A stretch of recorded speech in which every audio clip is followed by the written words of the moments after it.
Hi, I am Dr. Kunal Dheep, consultant orthopedic surgeon, and today I am going to take you through ergonomic seating position. Today, with a lot of work from home, it is imperative that you start using the right posture for you to start working. It should be just like in your office. You cannot sit down on your couch, your sofa, or your bed.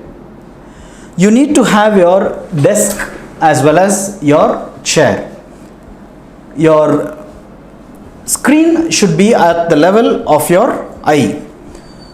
Should not be lower as in a cell phone or looking higher with a short chair. It should not be that way.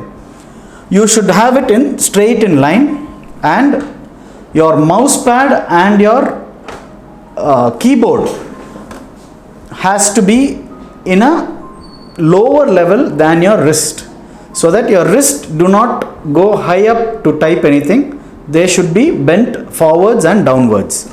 Just like this mouse pad, which has a support here, your wrists are doing well. But at the same time, if you use your mouse in this position, it is not right. So it is better to get a wireless mouse and a keyboard and have it on the table for you to use it. If you are using a laptop, you should be able to prop it up using a laptop stand. When you have your keyboard here, you will be sitting behind, and so your thigh should have enough support on the chair.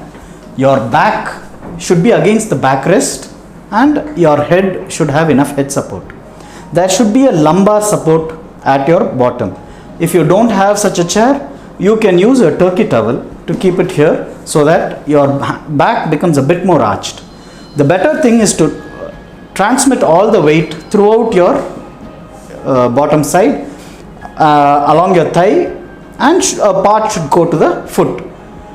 If you crouch in front, all your weight is going to go on your foot and your thigh, and that is going to cause problems. If you are going to go too back, that is going to cause problems as well.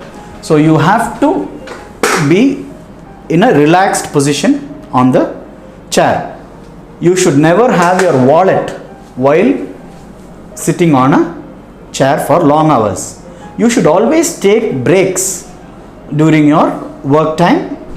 Every half an hour once, even a 2-minute break should do good.